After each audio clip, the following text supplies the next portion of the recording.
Volleyball analyst Ivy Remulla joins us tonight in the studio to tell us about the possibilities of teams making it big in the upcoming Philippine Superliga All-Filipino Conference. Good evening, Ivy, and welcome to the Solar Sports Desk. Thank you for having me.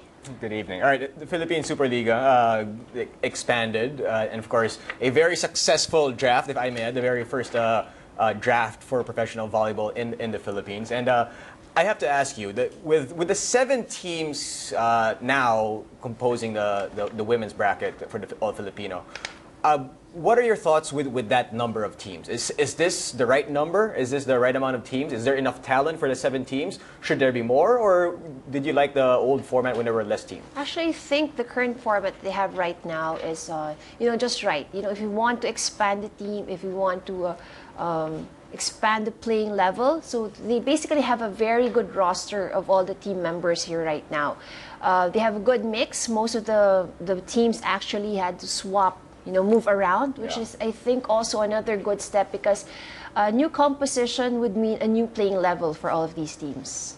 Considering that this is the All-Filipino Conference and basically everyone on each team has played against each other or played with each other at some point in their lives, how do you think this will affect the entire conference and, of course, the playing field? Well, this would be interesting, because like you've mentioned, most of these players have played against each other, some with each other. Yeah. So it's interesting to note that most of these players actually know the weaknesses of other teams, So, and like I mentioned, I think what can be interesting in this particular conference is the fact that we have a new mix of the players playing together. So let's go through the teams right now. Let's talk about Army first. Army has been a very powerful team. There's a team that has been together for a while now, and they've proven it, especially in this league, winning already in the previous tournaments. Your thoughts on Army this coming conference? Well, they have that. Well, definitely they have a title that they have to defend. So a lot of pressure for this team for this coming conference, and I guess there could be a little change in the fact that some of their key players are not present in this conference. So we all know that most of these players are actually enlisted in the Philippine Army, and a few of the key players are sitting this conference out to perform some duties, for the Philippine Army. So. The new addition basically will also be interesting for the Philippine Army, and the reinforcements that they would have. But the resident players for this team would definitely make a big boost here for Generica. Okay. Okay, for Cagayan. Yeah, Cagayan, we were talking off air. This is a team that surprised people in the last conference, but they had imports. Now that it's all Filipino, what's your take on how Cagayan will perform now? Good point you made there for the all Filipino, because that's one of the things also that makes this whole conference interesting. It's the fact that we are not going to be reinforced with any foreign talents. It's just all local talents, and this could also mean. Well, personally, I think it's a little bit pressure on the part of Cagayan Valley, because we've all known that Cagayan Valley has also represented the country in several foreign competitions. So a lot of, I guess, adjustments on the part of Cagayan, because they also had a shuffle of players. So, but definitely they would want to make sure that they make an entry to the finals in this conference. All right, so you're putting them right there. They're challengers already to make it to the finals. Right. Petron is a team that had a good pick, in my opinion, had a good pick in the draft. Some people questioned that pick, but with Petron in this conference, do you think it's their time? Do you think Petron kind of underperformed in the past, in the previous tournaments? Is this Petron's time? It could be, a very important addition to the team basically is Nadine Santiago, and a lot of volleyball fans are really looking forward to her participation in the Philippine Superliga. And I think the fact that she was able to join Petron can also uplift the playing level for Petron. But then again, we have to remember that we only have one player in the name of Santiago, and we have the 5 other positions that they need to play. But definitely a good reinforcement for the team. Okay. Okay, and of course we have Signal. Well, Team Signal, they've also been one of the contenders, for the past conference. They've also been one of the teams that has been eyed to be there at the finals. although it has been, they were almost there, quite there, but they also lost some key players to other teams because of the rotation. But I think, not to put anything away from this team, they still have a pretty much intact team, and I think they may also give the other teams a hard time this conference. And of course, we have PLDT, another team that could be there, could be not. What's your take? Well, it was a heartbreaking loss for them in the Yeah. last conference. Everybody thought that they would have gotten the championship, but it was taken away from them. Very heartbreaking. And for this season, I think that they'd also had a little shuffling within the lineup.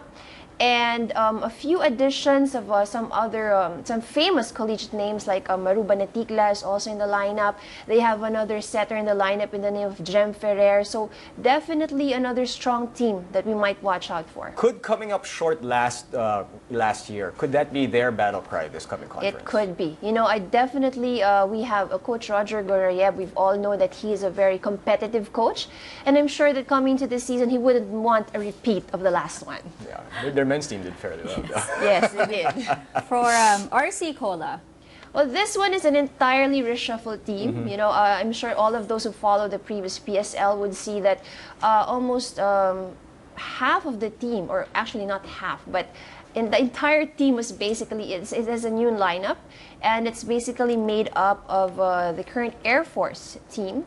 So also promising for this one, I think a lot of the volleyball fans are also looking forward to this team because, for one, other famous collegiate names are here included in this team. Like we have Micah Ortiz, we have Judy Ann Caballejo, and then we also have Yona Yonko, who was Yari Yonko rather, who was the second draft pick for this year. So another strong contender, and I think one of the advantages this team has was basically the fact that they have been together for quite a while. Yeah. So the gelling would definitely be something very easy for them.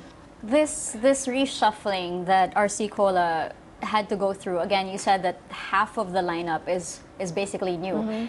Is this a disadvantage to them, or have they had enough time to actually get to know each other better? I think at this point, you know, since most of the core of the team is basically made up of the Air Force, lineup from the Air Force, this team probably would have a better advantage because of the fact that most of the majority of the team has been together for quite some time already. All right, so let's go to the last team as also one of the most popular teams we figured out in the Twitter replies that we got in Air Asia Zest. What are your thoughts of this? Actually, this is, I'm sure this is one of the teams that everybody is really looking out for, you know. So I guess one of the reasons why is one of the most anticipated compositions for this conference is having, well, almost the entire roster all LaSalle. You know, that's something really everybody's looking forward to. And then we have the big names as well, Cha Cruz, Stephanie Mercado. We have Abby Maraño, who's definitely had also a heartbreaking loss in the last UAAP. And I'm sure everybody is looking forward to how she would be bouncing back here in this conference. I want to talk about how you think Abby would gel with this team. Obviously, she knows people there pretty well, and she's accustomed to them, and also with the coaching staff and so on and so forth. But when she was with LaSalle, and especially in the last year, she was the main gunner. She was the franchise player of that team. Now she was basically the senior there, and now she's the freshman. She's a freshman. She's a rookie. So that kind of adjustment. What are your thoughts on how she has to, I guess, attack this coming conference? Well, basically, there will be adjustments in the sense that a lot of she's playing with more seniors now. These senior players would most likely do the directing inside the court. But I think, you know, the fact that everybody has been mentored by the same coach would not really make it so much difficult for her. The same system of coaching, I would assume it's the same system of training. Everybody went through the same thing. So I think it's more of just being able to adjust with how the rest of the seniors play. But nothing so much in terms of the seniority, because these are basically they came all from the same coach. So it's all in the same mindset. Okay.